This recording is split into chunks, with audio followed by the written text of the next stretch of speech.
Bonsoir à toutes et bonsoir à tous. Un grand bonjour depuis la Côte d'Azur, depuis le siège social du Rassemblement des droits de l'homme. Un live important car après-demain, beaucoup de gens vont aller voter et beaucoup de gens vont devoir prendre une décision, et non des moindres. Je vais attendre une petite minute. Alors bien évidemment, toutes celles et tous ceux qui m'écoutent en live, un grand bonjour. Pour ceux qui m'écoutent en diffusé, un grand bonjour aussi. Alors les notifications de Facebook sont très rares, mais heureusement que au travers des partages, tout le monde peut accéder à ces lives. Donc je vais pas attendre plus longtemps et je vais vous dire ce que moi, Philippe Argillier en tant que citoyen et moi en tant que président du Rassemblement des droits de l'homme et porte-parole de nos consultants, de vos consultants, qui, je vous le rappelle, sont à l'étranger, placés sur ces plateformes pour défendre vos intérêts, et vous devez le savoir. Dimanche, une échéance et non des moindres. Emmanuel Macron a dissous l'Assemblée, pensant que peut-être cette stratégie, la sienne, grosse erreur, aurait pu en quelque sorte remettre la Macronie en place pour les 3 prochaines années à venir. Il a eu tort, mais le problème c'est que Monsieur Macron, et je vous l'ai toujours dit depuis le premier jour, est un prestataire de services, et je ne dis pas cela uniquement parce que c'est mon ressenti, parce que c'est un état de fait. Et cet état de fait, encore aujourd'hui, malheureusement, nous ne pouvons pas, nous en tant que consultants, vous le prouver, mais vous devez nous croire. Pourquoi nous croire? Parce que nous ne sommes pas des hommes politiques, nous ne faisons aucune promesse politique, nous avons simplement un agenda qui est le vôtre. Donc, une échéance dimanche, non des moindres. Pourquoi? Parce que quand il a dissous cette Assemblée nationale, M. Macron a fait une ouverture gigantesque à l'extrême droite, c'est-à-dire à Marine Le Pen. Vous devez aujourd'hui non pas vous méfier, pire encore, rester loin de cette idée de voter le Rassemblement national. Alors le Rassemblement national, c'est quoi? Et vous devez vraiment une fois pour toutes comprendre ce qui s'est passé ces derniers mois et en particulier ces dernières semaines. Le Rassemblement national est avant tout un mouvement d'extrême droite. La France n'a jamais été et ne sera jamais ce pays dont ils veulent donner l'étiquette. Alors maintenant, Françaises et Français, effectivement, leur discours, leurs promesses portent à croire à un devenir meilleur. Et pourquoi pas, qu'est-ce qu'on a à perdre? Ce raisonnement, vous ne devez pas l'appliquer sur le Rassemblement national, car vous devez savoir, et je vais directement m'adresser maintenant sur la personne de M. Jordan Bardella. Alors Jordan Bardella, une fois de plus, est un jeune homme. Alors, comme je vous ai dit dans le passé, bien au contraire, je suis toujours toutes les jeunes personnes, je suis le premier à les prendre, à les former et à leur donner des postes de responsabilité. Mais là, ce qui s'est passé avec Jordan Bardella est criminel, tout simplement. Madame Le Pen, je sais que derrière les coulisses, vous écoutez mes lives, car ce n'est pas le nombre de vues qui juge la valeur qualitative de mes dires. Loin de là, et vous savez très bien d'ailleurs pourquoi, mes vues sont limitées. Quant à vous, vous avez accès en toute priorité à tous les médias. Encore aujourd'hui, nous verrons demain. Croyez-moi, nous verrons demain. Ce ne sont pas des menaces, mais je peux vous dire une chose, que mon groupe, en tant que consultant, depuis nombre d'années que nous avons préparé nos stratégies, vous pensez bien qu'à un moment donné, vous allez nous voir, et vous allez me voir aussi, sur un TF1, sur des plateaux sur MSN et CNews, à la seule différence que vous allez découvrir une autre géopolitique et non pas politique, et en particulier, je vais en direct régler vos comptes en vos noms, en toute transparence, dossier à l'appui, car, et je m'engage, le jour où je serai sur ces plateaux, toutes mes affirmations seront immédiatement validées par des documents qui vous seront mis en direct sur www.lerdh.fr. Et là, surtout, vous allez vraiment découvrir ce qui s'est toujours passé et ce qui se passe derrière les coulisses en temps réel. Je reviens à dimanche, je ne veux pas m'écarter. Jordan Bardella a été un phénomène médiatique qui a été positionné par Marine Le Pen et par les médias. Vous avez uniquement été monopolisé par cet individu qui, d'approche est différente, plus jeune, je l'ai répété, beau garçon, et qui a une verve un peu trop arrogante en ce qui me concerne, et je ne suis pas le seul, mais par contre qui se porte fort de mener un gouvernement.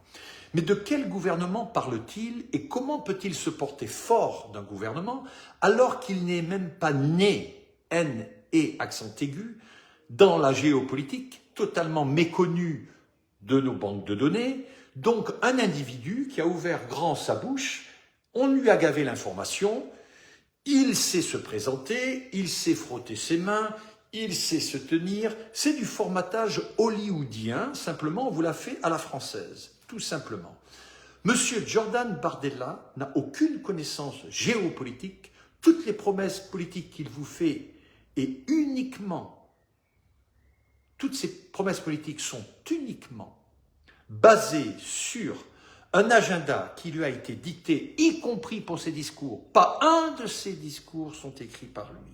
C'est une sorte de porte-parole, une marionnette qui est conditionnée par un mouvement d'extrême droite, dangereux, et qui, Marine Le Pen, elle, vous savez, Madame Le Pen, à un certain moment, personnellement, je l'ai dit dans mon dernier live, je partageais certaines de vos idées, en particulier en ce qui concerne certains mouvements peut-être économiques vis-à-vis de l'Europe. Vous avez complètement retourné votre veste et vous vous êtes mis en position de collaboratrice en mettant un Jordan Bardella. Vous lui donnez et vous le poussez à devenir un Premier ministre alors qu'il n'a aucune qualification. C'est-à-dire que vous mettez un Jordan Bardella à la tête du pays en tant que chef de gouvernement, représentant pratiquement 68 millions de Françaises et de Français, alors qu'il n'a même pas appris à parler en ce qui concerne les valeurs géopolitiques. Donc, je vais vous demander, et bien évidemment, je n'ai aucune autorité sur vous, je n'ai aucune arrogance à vous dire ce qu'il faut faire. Je vais simplement vous conseiller. Et mon conseil vient premièrement d'un homme, Philippe Argillier, qui a un grand cœur et beaucoup d'amour pour mon pays et beaucoup d'amour pour vous, Françaises et Français. Je vous en conjure, pour celles et ceux qui voulaient voter le Rassemblement national, ne votez pas contre, ne votez pas pour, excusez-moi, le Rassemblement national. Ce serait non pas une erreur, ce serait pratiquement un acte qui pourrait devenir criminel. Car vous devez le savoir, et j'insiste là-dessus. Jordan Bardella, Premier ministre, Marine Le Pen, essayant de se positionner en tant que présidente pour 2027, ne va faire qu'attiser certains extrémistes de groupes religieux. Et qu'est-ce que ça veut dire en termes concrets? En termes concrets, ça veut tout simplement dire peut-être un retour aux événements du Bataclan, peut-être un retour aux événements de la promenade des Anglais ce 14 juillet 2016. Et moi, je vais vous dire une chose. Vous n'avez, à ce moment-là, aucune autorité à mettre en danger de mort, déjà vous pour commencer, et les autres par la suite. Car c'est ce qui peut nous attendre. J'insiste, c'est ce qui peut nous attendre. Mettez de côté ce qu'on vous promet au Rassemblement national, ce retour aux valeurs républicaines. Aucune, déjà et sachez, c'est pas l'immigration qui qui a mis notre pays là où il est. L'immigration n'a rien à voir, c'est un prétexte. Leur programme économique ne tient pas la route. Et pourquoi? Parce que tout simplement, c'est un programme politique basé sur des promesses. À ce moment-là, si vous voulez aller voter pour des gens, si c'est vraiment ça que vous devez faire, votez tout sauf le Rassemblement national. Et je vous le demande et je vous en conjure. Et quelque part, je vous en supplie, je fais appel à votre conscience, je fais appel à votre amour humanitaire, en commençant par la vôtre, votre protection. Car on ne peut respecter qu'autrui si on apprend d'abord à se respecter soi-même. Il en va de même au niveau de la sécurité. Donc, toutes ces promesses politiques, aussi bien de gauche et de droite, sont pratiquement les mêmes, sans fondement, mais à la seule différence, le Rassemblement national est dangereux. Je le répète, dangereux. Je veux que vous en ayez conscience. En mettant un vote pour Jordan Bardella, vous mettez à risque la vie des Françaises et des Français, en commençant par nos enfants. Car ces actes terroristes n'arrivent pas qu'aux autres. Sachez-le. Alors, comment et pourquoi le Rassemblement des droits de l'homme n'est pas dans cette course? Ben déjà, parce que la censure que nous subissons est historique. Philippe Argillier et le Rassemblement des droits de l'homme de l'histoire de notre pays n'a jamais été, il n'y a jamais eu aucune censure au préalable comme celle que nous subissons en temps réel encore aujourd'hui. Ce n'est pas un souci, parce que un jour ou l'autre, de toute façon, et ce sera selon notre stratégie, cette censure cessera. Mais, en tant que programme, le RDH, le seul programme qu'il a, c'est un cahier des charges. Et je vais vous dire, je vais vous le relire, ce cahier des charges, car jusqu'à présent, tout ce que vous avez pu entendre a été uniquement basé sur la politique en France, qui, elle, ne fait que perdurer une augmentation des produits avec une diminution inégalable de votre pouvoir d'achat. Et il en est ainsi, et il le sera ainsi. Aucun, aujourd'hui, parti politique peut changer la donne. Par contre, le Rassemblement national peut, elle, engendrer une donne qui peut être mortelle, donc à se tenir à l'écart. C'est du poison. Le programme du RDH. Alors, je vais vous dire pourquoi il est aussi simple. Il est en 11 points.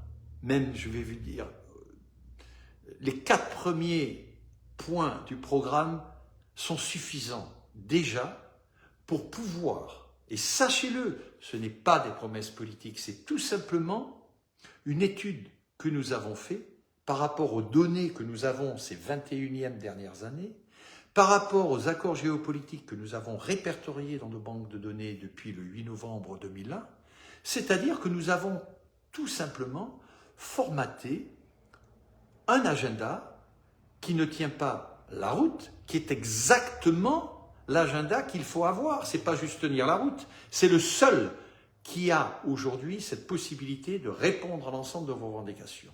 Et pourquoi? Parce qu'elle touche, cet agenda, il touche littéralement le cœur et les poumons de la géopolitique. Et comment on atteint le cœur et les poumons de la géopolitique?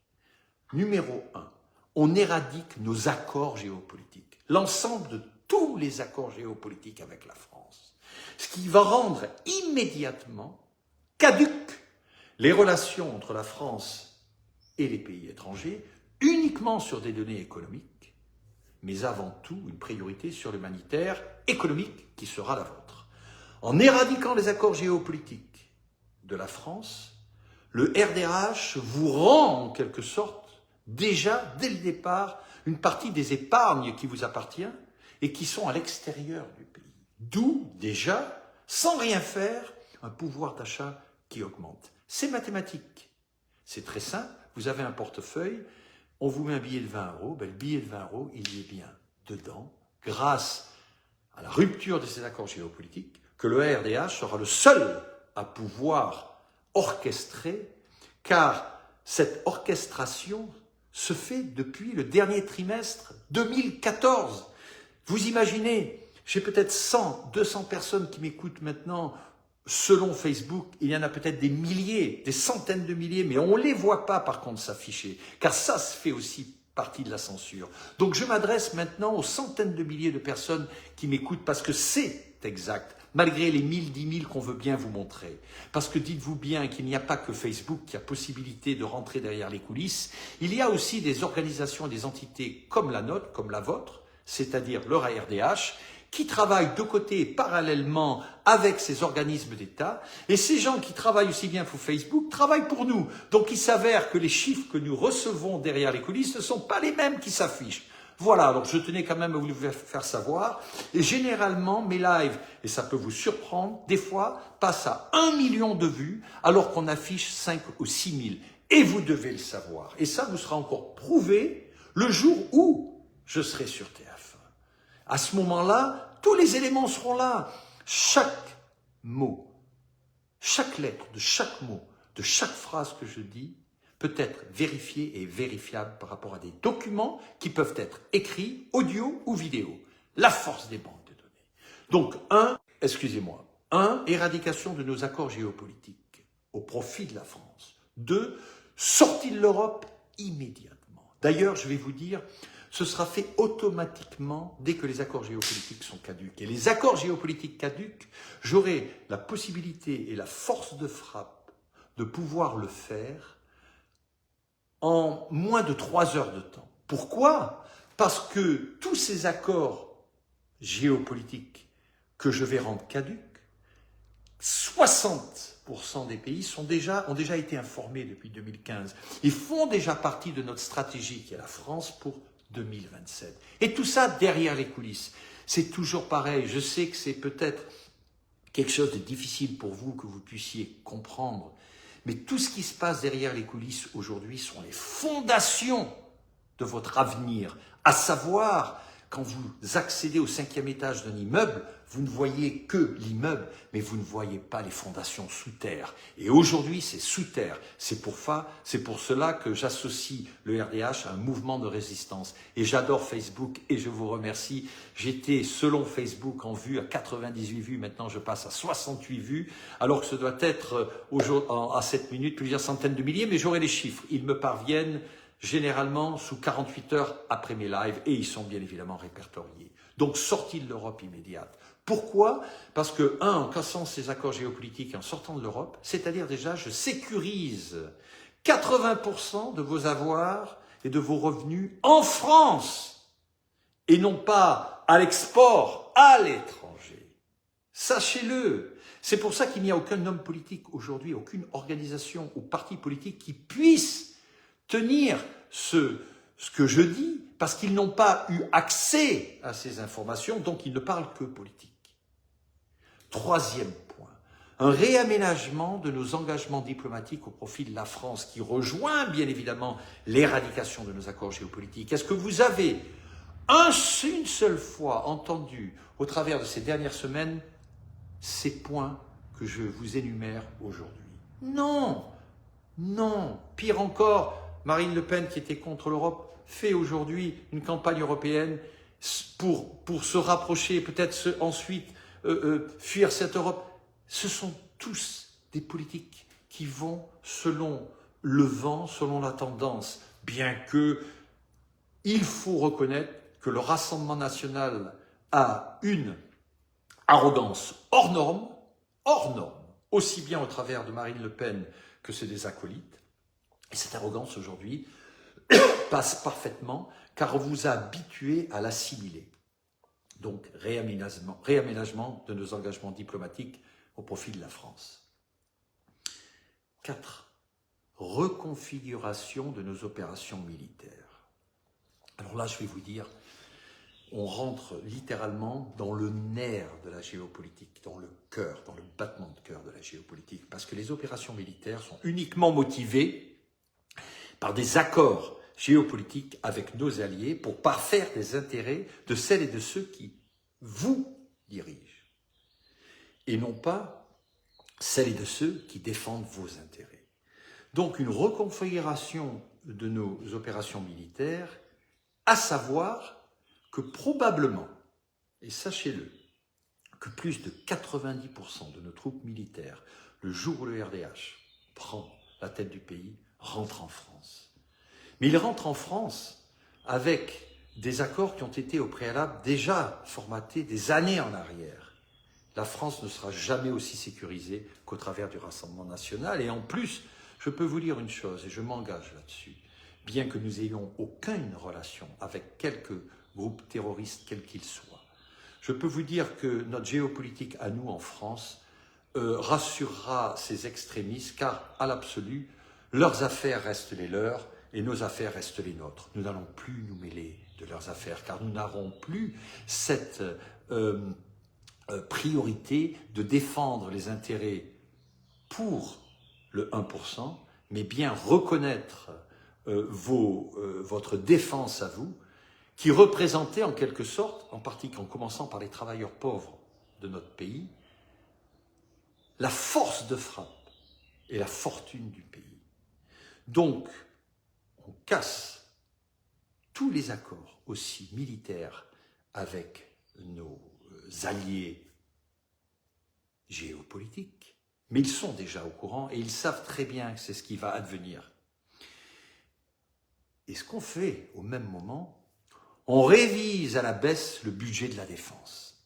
Alors sachez que 1, 2, 3, 4, je m'arrête là, serait suffisant déjà pour, et je répète, répondre à l'ensemble de vos revendications, en commençant par les Gilets jaunes, aussi bien en incluant un RIC, c'est-à-dire que c'est vous qui allez voter vos lois 4 fois par an, car c'est vous qui allez décider, car c'est ça la démocratie, c'est le peuple qui décide de son avenir, et non pas certains qui font partie de la hiérarchie politique ou gouvernementale, qui, au nom des Françaises et Français, décident, car là, c'est pour moi, en ce qui me concerne, en particulier ces dernières années, un acte criminel, car ils n'ont jamais une seule fois parlé en vos noms, au nom de la France, ils ont uniquement parlé au nom de celles et de ceux et des intérêts qu'ils défendent aujourd'hui, et en particulier de celles et de ceux du CAC 40, c'est-à-dire de cette, entre guillemets, élite aujourd'hui financière, ces milliardaires, ces multinationales qui vous dirigent et qui contrôlent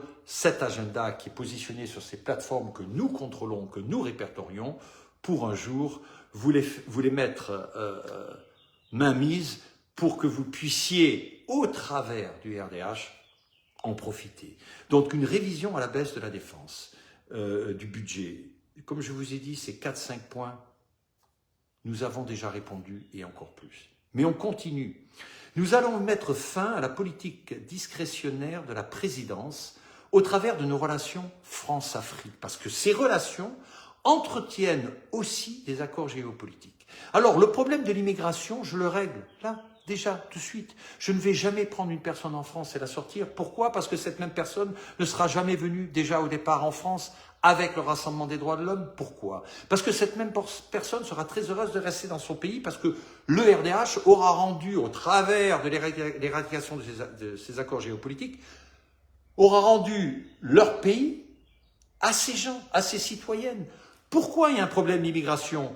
Tout simplement parce que un pays comme la France colonise, prend ces pays selon des accords très spécifiques et en quelque sorte monopolise l'économie de ce pays pour les intérêts de ces, entre guillemets, de cette élite privilégiée financière, et celles et ceux, les moins fortunés qui vivent dans ces pays africains, n'ont pas d'autre choix que de quitter. Alors vous imaginez quelle ingratitude. La France est responsable de cette immigration, ils viennent chez nous et nous, encore avec Bardella, on va les rejeter. Mais cet exposé que je vous fais aujourd'hui doit être fait sur un TF1, sur A2, sur des chaînes de télévision, médias, grosse audience, radio. À votre avis, pourquoi je n'ai pas la parole? Parce que je porte la vérité dans mes paroles. Et en plus, c'est pas uniquement une vérité qui est dite au travers de mes paroles, mais bien sécurisée au travers de nos dossiers, car ce sont vos dossiers. Donc, relation France-Afrique caduque. Et on va diminuer la dette publique en faisant cela. Vous connaissez notre dette publique, tout le monde en porte fort, et tout le monde dit que le pays est en faillite. Du jour au lendemain, au travers du RDH, notre pays va devenir un pays très riche, pratiquement similaire à une petite principauté. Parce que de dette, moi je veux bien devoir, alors là maintenant je me positionne en tant que chef d'État. Votre chef d'État à la tête du pays. je répertorie la dette de notre France.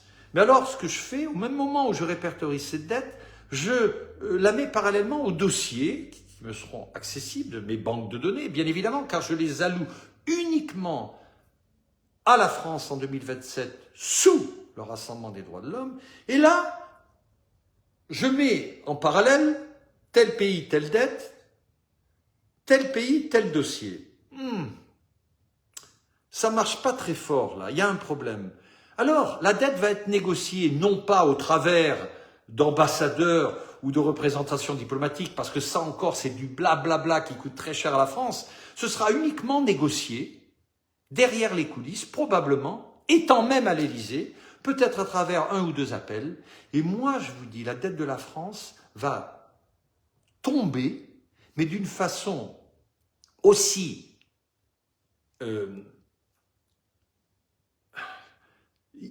j'ai même pas le mot dans le dictionnaire, mais aussi brutale, hein, aussi rapide que la coupure des accords géopolitiques. Parce que la plupart des pays, je ne vais pas dire tout, mais la grande majorité des pays avec lesquels nous devons de l'argent, ces pays ont beaucoup de choses à se reprocher vis-à-vis de la France. Et uniquement le RDH a la possibilité d'entretenir ce dialogue et ce face-à-face, car nous avons les dossiers, tout simplement. Et c'est pour ça que je vous dis, cette politique qui aujourd'hui vous écoutez, que vous finalement vous la digérez, n'existe pas. Ce que je vous parle, c'est ce qui vous tient. Alors vous imaginez ma frustration, 57 vues là maintenant, bravo Facebook. Facebook, faites-moi au moins ce privilège de descendre mes vues à 10 vues maintenant, au moins cela. Soyez plus grotesque que vous l'êtes, s'il vous plaît. Peu importe. Diminution de la dette publique, voilà comment nous allons la diminuer. Et cette dette publique a déjà été diminuée depuis nos accords de 2015 au travers de l'URDH. Sachez-le. Nous allons aussi donc, diminution de la dette publique en l'abandon volontaire de créances de la part des prêteurs, et pour cause, et en répudiant une partie de la dette. Et pour cause. 8. Alors là, c'est le côté un petit peu humanitaire, cette disparité entre les très riches et les très pauvres. Il faut faire des exemples. Donc cet exemple, on va créer un impôt de convenance sur les 100 plus grosses firmes étrangères implantées en France. Car elles ont beaucoup doivent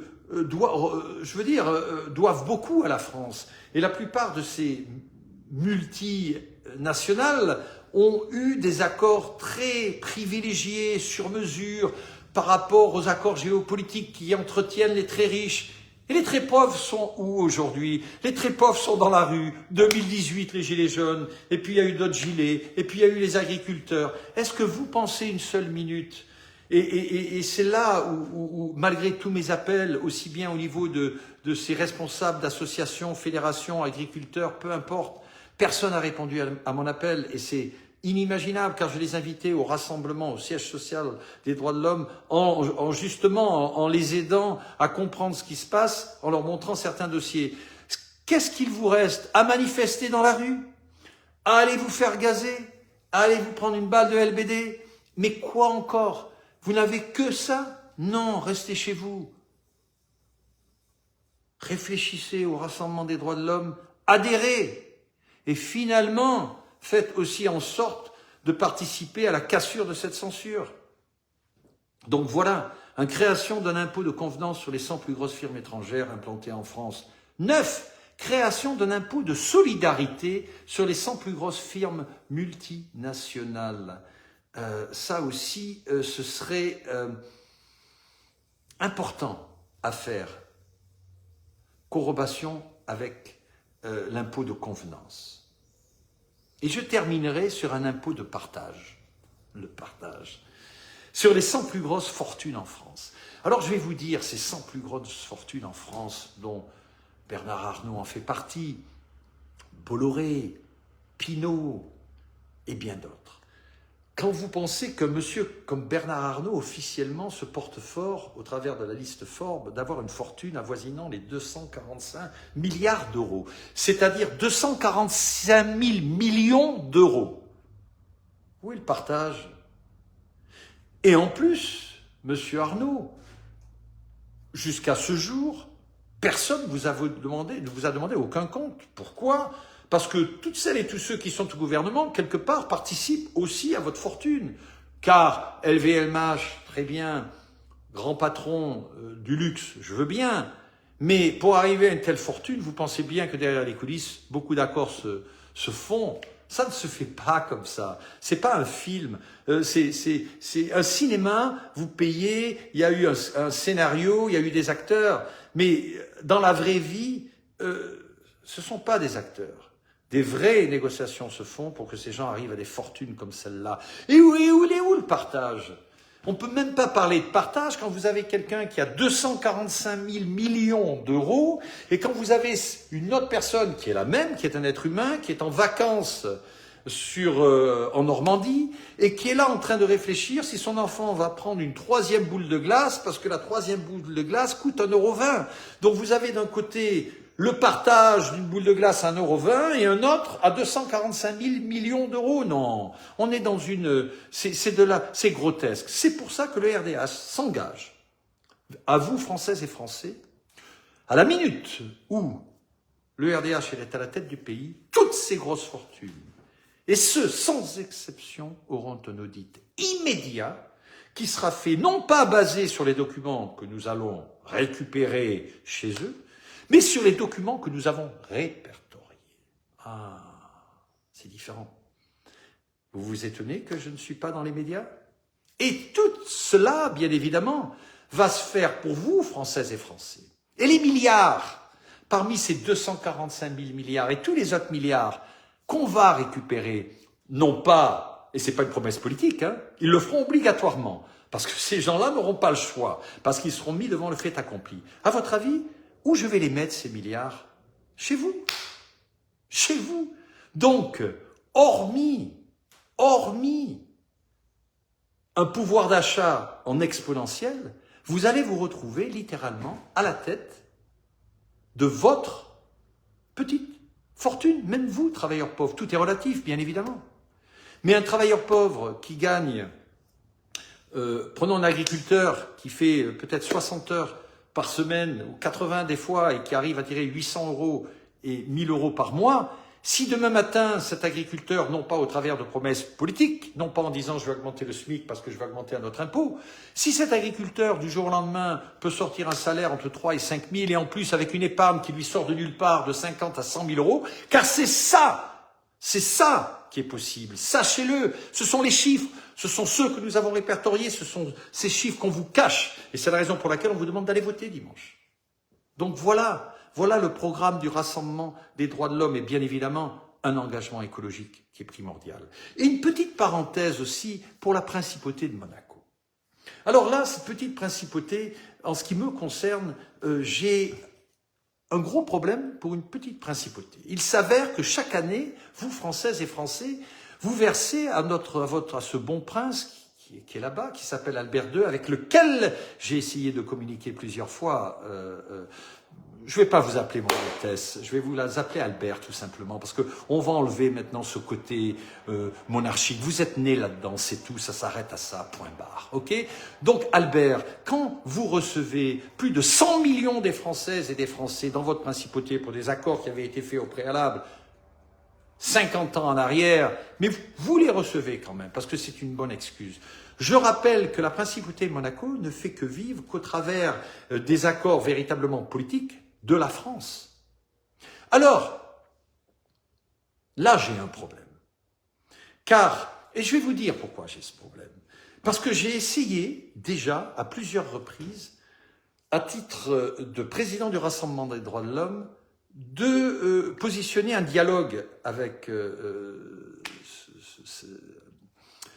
celui qui dirige Monaco, et d'ailleurs que j'avais rencontré personnellement à Rocagel, chez lui à son domicile. Et il s'avère que son entourage, ses sangsues à lui, parce que ce sont des sangsues, ont fait que aucun dialogue avec Philippe Argillier. Très bien. Mais moi, je vais vous dire, c'est une erreur colossale. Pourquoi? Parce que Philippe Argillier est avant tout un défenseur des droits de l'homme. Et vous avez refusé à chaque fois de répondre directement à mon courrier que moi je vous ai adressé, et vous avez par contre répondu au travers de vos sous-fifres. Pas de problème, nous avons répertorié l'information pour les Françaises et les Français. En ce qui me concerne, j'estime déjà, aucun apport monétaire doit être fait par les travailleurs pauvres pour aller nourrir vos milliardaires qui arrivent à Monaco, qui payent vos suites à 50 000 € la nuit, qui font des pleins de kérosène sur leur yacht à 1 million pour certains, 1,5 million d'euros, et vous donnez encore 100 millions d'euros, en particulier de l'argent de certains agriculteurs. Ça passe mal en ce qui me concerne. J'ai essayé de partager ça avec vous, Albert, vous avez refusé le dialogue, vous vous sentez en sécurité sur votre rocher, vous l'êtes jusqu'à aujourd'hui et peut-être jusqu'à demain. Les choses seront peut-être différentes le jour où le Rassemblement des droits de l'homme prendra la tête du pays. Et je vais vous dire pourquoi. Parce qu'il y a aussi, hormis que je suis contre toute somme monétaire qui vous est donnée, j'estime qu'on devrait aussi voir toutes les sommes qui ont été déjà données au préalable. Et je crois qu'on doit rétablir les comptes aussi bien avec Monaco. Ok ? Donc remettons les pieds sur la terre. Aujourd'hui, Monaco, c'était une petite parenthèse, mais cette approche restera la même pour tous les autres pays qui sont redevables à la France. Je termine ce live en vous disant et en vous répétant, s'il vous plaît, ne votez pas le Rassemblement national. Et je sais que pour celles et ceux qui ont l'intention de le faire, peut-être que ce que je vous dis ne va pas changer grand-chose. Mais alors là, je vais vous dire une chose. S'il vous reste 1% de conscience, ce pourcent, appliquez-le à mon conseil et ne votez pas. Car si effectivement Jordan Bardella se retrouve à la tête du pays, et si effectivement, malheureusement, cela attise certains extrémistes de groupes religieux, et imaginez qu'un acte terroriste se passe, et que ce n'est pas le voisin, ni celui de TF1 que vous allez voir, mais ça va être votre femme, votre épouse, votre mari, votre enfant, qui sera là, démembré ou transpercé par un AK-47, peu importe, fusil mitrailleur, etc., ou un camion qui l'aura complètement... Voilà ce qui pourrait attendre. Voilà, et vous devez le savoir, mes mots sont crus, mes mots sont durs, mais mes mots sont authentiques. Voter le Rassemblement national, c'est mettre à risque de mort chaque Française et chaque Français, de par une stratégie politique formatée par un mouvement d'extrême droite qui s'appelle le Rassemblement national, mais qui est avant tout le Front national. L'ADN de Jean-Marie Le Pen est plus que jamais présent au travers d'une mascarade de Marine et de Jordan. Voilà ce qu'est le Rassemblement national. Et bien évidemment, je n'ai pas accès au plateau pour positionner cela. Et une dernière parenthèse à Monsieur Ciotti, et je vais vous dire que c'est un privilège absolu que je vous donne, Monsieur Ciotti, même de vous citer votre nom. Vous n'avez jamais eu le courage de répondre à mon appel il y a quelques années, et moi je vous souhaite qu'une chose, c'est de vous donner 1 minute de mon temps sur un direct, sur un TF1. 1 minute, 45 secondes seront suffisants.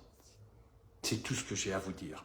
Vous êtes un vendu politique, passant de l'extrême gauche à l'extrême droite, parce que vous espérez que si le Rassemblement national est effectivement à la tête du pays, Jordan Bardella, Premier ministre, vous avez déjà négocié votre poste de ministre, probablement ministre de l'Intérieur. Ça fait des années, des décennies que vous faites n'importe quoi pour essayer de l'avoir. Alors, votre même présence physique fait pitié et grotesque sur les écrans. Je suis niçois, apparemment vous vous dites niçois, vous n'avez rien de ces fondations niçoises, en commençant par mon père, qui lui a un carrefour qui s'appelle le commandant Argillier et qui avait rallié le général de Gaulle. Ça, ce sont les grands hommes, y compris Jacques Médecin, qui était mon parrain officieux, car vous devez le savoir, et je ne m'en cache absolument pas. Voilà. Donc, les pendules ont été remises à l'heure en ce qui concerne ces gens-là. Je vous ai donné plus qu'un conseil. Vraiment, c'est plus qu'une recommandation. Je ne vais pas dire vous supplier, mais en quelque sorte, peut-être, restez loin du Rassemblement national. Je vous ai lu le cahier des charges du RDH. Nous sommes les seuls aujourd'hui à pouvoir changer, mettre à terre ce système. Et c'est la raison pour laquelle nous sommes les seuls aujourd'hui à devoir faire face à cette censure. Sachez que le RDH n'a même pas eu un article d'une gazette d'un quartier, là même où se situe le Rassemblement des droits de l'homme, la gazette de Cimier, toute petite 2-3 pages, newspaper, petit papier, y compris sur Internet. Voilà la raison pour laquelle. Parce que nous avons aujourd'hui la possibilité de vous rendre votre liberté et enfin de vivre au travers d'une vraie démocratie où seule la souveraineté du peuple règne et régnera. Je vous fais confiance, je vous aime et je vous dis à très bientôt. Et sachez plus que jamais que les fondations que vous ne voyez pas sont aujourd'hui plus que jamais présentes pour votre devenir dans ce beau pays qu'est le nôtre, la France. Bonne soirée.